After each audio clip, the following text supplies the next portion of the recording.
Bonjour à tous, heureux de vous retrouver sur le plateau de Paris Turf TV pour votre quotidienne reçue 5 sur 5, l'émission du Quintet Plus et du 5-5.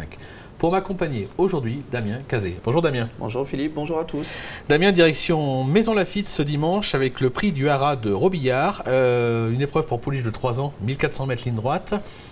Un super vélo, un lot de réclamé extraordinaire. La course initialement prévue, pas assez de partants, seulement 13. Tout au long de l'année, ils la prennent à 13, mais là, ils n'ont pas voulu.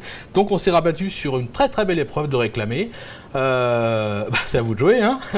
On a toutes les données pour la difficulté. Maison Lafitte, dès 3 ans et des pouliches qui ont des valeurs autour de 30. Donc, c'est vraiment pas terrible du tout. On a quand même fait un prono. L'As Artist Time, le 5 Killarney, le 12 Silver Lake, le 2 Tweet, le 11 Dream Eyes, le 14 Little Sista, le 9 Manzana Dorada et le 6 Angelo Logi. Bon, c'est déjà pas mal, il en a trouvé 8. Maintenant, on va décrypter un petit peu ces compétitrices avec l'As, notamment Artist Time. Bon, elle possède de la vitesse, elle est en forme comme l'atteste son récent succès sur l'hippodrome de Saint-Cloud. Elle a été supplémentée pour l'occasion. On va dire que c'est une base assez logique. Arras sur 2 victoires, donc dans les réclamés, mais on ne va pas trop faire de distinction entre les réclamés et les handicaps dans cette course, il y a déjà suffisamment de difficultés. Arras sur 2 victoires, elle est capable d'aller de l'avant et elle a déjà battu bon nombre de ses adversaires du jour. Entraînement de Sacha Schmierzek qui est toujours redoutable sur la ligne droite de Maison Lafitte, qui est toujours redoutable tout court d'ailleurs, et elle dispose d'une première chance avant le coup. Bon, on va lui opposer toutefois le numéro 5, Killarney. Une pouliche qui possède vitesse et tenue, elle reste sur 2 bons accessites en province, on va s'en méfier aussi. Son entraîneur décide de lui mettre les œillères pleines de nouveau. Elle a battu une certaine Fée d'Artois qui a couru un handicap similaire et qui avait mis 5 longueurs à l'intégralité du peloton. Elle avait gagné très facilement, la ligne est en or. Alors elle part un peu en dehors, Killarney faudra que ce soit le wagon en dehors, mais elle a de la qualité et je pense qu'elle a une très bonne chance avant le coup. On va voir ce qu'en pense son entraîneur Jérôme Régnier, puisque Emmanuel Rivon l'a joué en téléphone, c'est notre premier infoterrain, on l'écoute. On l'a raccourci, on lui remet les œillères, elle va courir ligne droite. Ligne droite, elle avait très bien fait à l'âge de 2 ans en Angleterre. Moi, je vois une très bonne chance, étant donné que quand elle avait gagné à Cavaillon, elle avait battu une élève de Jean-Claude Rouget qui s'est imposée handicap en gagnant de 6 longueurs à Deauville. Donc elle a quand même de bonnes lignes. Bon, voilà, il n'a fait que répéter ce que vous avez dit. Donc, confirmation, pas de souci. En troisième position, le numéro 12, Silver Lake, pardon. Elle est irréprochable depuis ses débuts, puisque jamais plus loin que 3e en 5 tentatives. On a une course référence.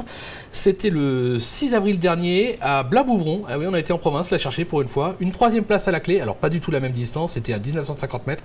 Mais c'est juste pour vous montrer la dureté de la pouliche. Parce que sur cette course-là, attention, elle a vitesse et tenue, elle a tout, hein. C'est une jument qui répète toutes ses courses. Elle arrive à chaque fois, vous l'avez dit. Maintenant, elle a le 19 dans les stalles. C'est ce qui est un petit peu embêtant. Il va vraiment falloir être dans le bon wagon. Mais on l'a vu, Killarney est dans le wagon extérieur. Donc ça peut peut-être être le bon wagon à la fin. Mais c'est vraiment le papier de la course. Elle est à l'arrivée à chaque fois. Et ses lignes sont pas mal du tout. Même si c'est en petite province, comme on l'a vu là sur la vidéo. Bon, on va lui faire confiance. En 4e position, le numéro 2, Tweet, qui a montré des moyens en province, notamment à Marseille. Elle avait besoin de courir en dernier lieu. Seulement 2 sorties cette année. Sur la montante, on va s'en méfier là aussi. C'est le petit outsider assez marrant parce qu'en réalité, les 2 courses qu'elle a fait de rentrée, c'était sur 1800 mètres. Or, ses performances de l'année dernière, c'est plus 1200, 1350, 1400. Et là, on revient sur la distance. Et ces 2 échecs, les 2 rentrées qui étaient un peu hors distance, ça lui a permis d'être baissé 3 kilos. C'est probablement ce que son entourage a cherché, de se faire baisser au poids. Et c'est le cas. Et quand on voit l'entourage, ce sont des gens très redoutables dans les quintets. C'est l'outsider très marrant de la course, je pense. Et d'ailleurs, beaucoup de mes confrères l'ont mis également dans leur prono, ils ont dû faire la même analyse. En plus, vous l'avez placé en 4e, le 4e est payé sur le turf, donc attention, il peut y avoir une cote intéressante. On va conclure avec le 11, Dream Race, quelque peu décevante en début de carrière, du mieux ces derniers mois, elle se plaît sur ce type de distance, là aussi on s'en méfie. Sa dernière perf PSF est pas mal du tout et elle a gagné un réclamé à Compiègne, donc l'herbe ça va aussi. Et j'ai joint sur les réseaux sociaux son jockey qui m'a signalé qu'il allait aller devant avec elle, puisque c'est une jument qui peut pas reprendre, il faut la laisser dérouler.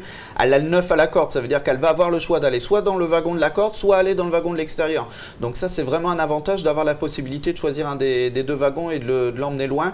Elle peut faire une belle chose dans cette épreuve. Bon, on va lui faire confiance. Un petit bonus, une nouvelle infoterrain, puisque Emmanuel Rivon, toujours lui, a joint Ludovic Gadma, qui va nous parler du numéro 4, Dipankara, que vous n'avez pas retenu dans votre sélection, mais on l'a mis dans le jeu.